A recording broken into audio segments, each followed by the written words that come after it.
حضرت ابو ذر غفاری کا اسلام۔ حضرت ابو ذر غفاری مشہور صحابی ہیں جو بعد میں بڑے زاہدوں اور بڑے علماء میں سے ہوئے۔ حضرت علی کرم اللہ وجہہ کا ارشاد ہے کہ ابو ذر ایسے علم کو حاصل کیے ہوئے ہیں جس سے لوگ عاجز ہیں، مگر انہوں نے اس کو محفوظ کر رکھا ہے۔ جب ان کو حضور اقدس صلی اللہ علیہ وآلہ وسلم کی نبوت کی پہل خبر پہنچی تو انہوں نے اپنے بھائی کو حالات کی تحقیق کے واسطے مکہ بھیجا۔ جو شخص یہ دعویٰ کرتا ہے کہ میرے پاس وحی آتی ہے اور آسمان کی خبریں آتی ہیں، اس کے حالات معلوم کریں اور اس کے کلام کو غور سے سنیں۔ ان کے بھائی مکہ مکرمہ آئے اور حالات معلوم کرنے کے بعد اپنے بھائی سے جا کر کہا، میں نے ان کو بہت اچھی عادتوں اور عمدہ اخلاق کا حکم کرتے دیکھا اور ایک ایسا کلام سنا جو نہ شعر ہے نہ کاہنوں کا کلام۔ ابو ذر رضی اللہ تعالیٰ عنہ کی اس بات سے تشفی نہ ہوئی تو خود سامان سفر کیا اور مکہ پہنچے اور سیدھے مسجد حرام میں گئے۔ حضور صلی اللہ علیہ وآلہ وسلم کو پہچانتے نہیں تھے اور کسی سے پوچھنا مصلحت کے خلاف سمجھا۔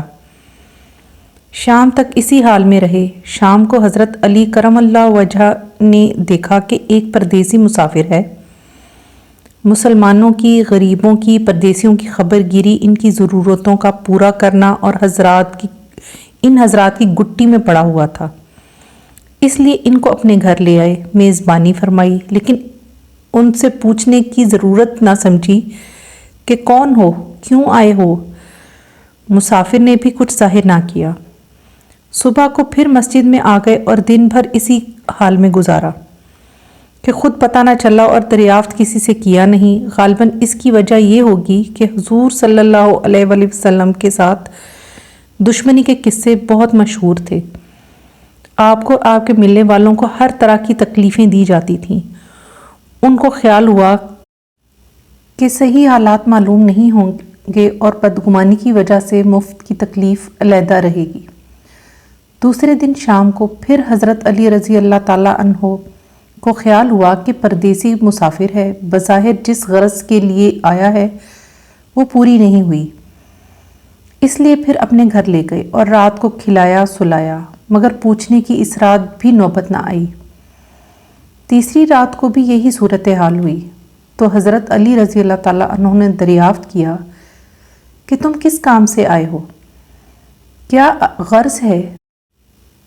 تو حضرت ابو ذر رضی اللہ تعالیٰ عنہ نے ان کو قسم دی اور عہد و پیمان دیے اس بات کے کہ وہ صحیح بتائیں۔ اس کے بعد اپنی غرض بتلائی۔ حضرت علی کرم اللہ وجہ نے فرمایا کہ وہ بے شک اللہ کے رسول ہیں اور صبح کو جب میں جاؤں تو تم میرے ساتھ چلنا، میں وہاں تک پہنچا دوں گا، لیکن مخالفت کا زور ہے، اس لیے راستے میں اگر مجھے کوئی شخص ایسا ملا جس سے میرے ساتھ چلنے کی وجہ سے تم پر کوئی اندیشہ ہو تو میں پیشاب کرنے لگوں گا یا اپنا جوتا درست کرنے لگوں گا، تم سیدھے چلے چلنا، میرے ساتھ ٹھہرنا نہیں، جس کی وجہ سے تمہارا میرا ساتھ ہونا معلوم نہ ہو۔ چنانچہ صبح کو حضرت علی رضی اللہ تعالیٰ عنہ کے پیچھے پیچھے حضور صلی اللہ علیہ وآلہ وسلم کی خدمت میں پہنچے۔ وہاں جا کر بات چیت ہوئی، اسی وقت مسلمان ہو گئے۔ حضور اقدس صلی اللہ علیہ وآلہ وسلم نے ان کی تکلیف کے خیال سے فرمایا کہ اپنے اسلام کو ابھی ظاہر نہ کرنا، چپکے سے اپنی قوم میں چلے جاؤ، جب ہمارا غلبہ ہو جائے اس وقت چلے آنا۔ انہوں نے عرض کیا، یا رسول اللہ، اس ذات کی قسم جس کے قبضے میں میری جان ہے کہ میں اس کلمہ توحید کو ان بے ایمانوں کے بیچ میں چلا کے پڑھوں گا۔ چنانچہ اسی وقت مسجد الحرام میں تشریف لے گئے اور بلند آواز سے اشہد ان لا الہ الا اللہ واشہد ان محمد رسول اللہ پڑھا۔ پھر کیا تھا، چاروں طرف سے لوگ اٹھے اور اس قدر مارا کہ زخمی کر دیا، مرنے کے قریب ہو گئے۔ حضور صلی اللہ علیہ وآلہ وسلم کے چچا حضرت عباس جو ابھی اس وقت تک مسلمان بھی نہیں ہوئے تھے، ان کے اوپر بچانے کے لیے لیٹ گئے اور لوگوں سے کہا کہ کیا ظلم کرتے ہو؟ یہ شخص قبیلہ غفار کا ہے اور یہ قبیلہ ملک شام کے راستے میں پڑتا ہے۔ تمہاری تجارت وغیرہ سب ملک شام کے ساتھ ہے۔ اگر یہ مر گیا تو شام کا جانا اور آنا بند ہو جائے گا۔ اس پر ان لوگوں کو بھی خیال ہوا کہ ملک شام سے ساری ضرورتیں پوری ہوتی ہیں، وہاں کا راستہ بند ہو جانا مصیبت ہے، اس لیے ان کو چھوڑ دیا۔ دوسرے دن پھر اسی طرح انہوں نے جا کر بآواز بلند کلمہ پڑھا اور لوگ اس کلمہ کے سننے کی تاب نہ لا سکتے تھے، اس لیے ان پر ٹوٹ پڑے۔ دوسرے دن بھی حضرت عباس رضی اللہ تعالیٰ عنہ نے اسی طرح ان کو سمجھا کر ہٹایا کہ تمہاری تجارت کا راستہ بند ہو جائے گا۔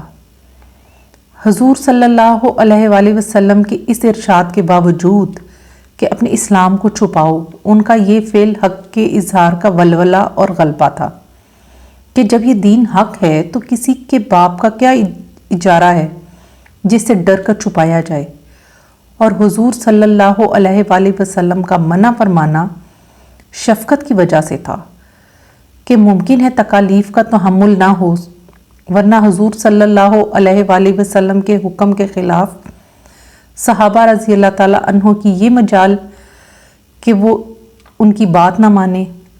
چنانچہ اس کا کچھ نمونہ مستقل باب میں آ رہا ہے۔ چونکہ حضور اقدس صلی اللہ علیہ وآلہ وسلم خود ہی دین کے پھیلانے میں ہر قسم کی تکلیفیں برداشت فرما رہے تھے، اس لیے حضرت ابو ذر رضی اللہ تعالیٰ عنہ نے سہولت پر عمل کے بجائے حضور صلی اللہ علیہ وآلہ وسلم کے اتباع کو ترجیح دی۔ یہی ایک چیز تھی جس کی وجہ سے ہر قسم کی ترقی دینی اور دنیاوی صحابہ اکرام رضی اللہ تعالیٰ عنہ کے قدم چوم رہی تھی اور ہر میدان میں ان کے قبضہ میں تھا۔ جو شخص بھی ایک مرتبہ کلمہ شہادت پڑھ کر اسلام کے جھنڈے کے نیچے آ جاتا تھا، بڑی سے بڑی قوت بھی اس کو روک نہ سکتی تھی اور نہ ہی بڑے سے بڑا ظلم اس کو دین کی اشاعت سے ہٹا سکتا تھا۔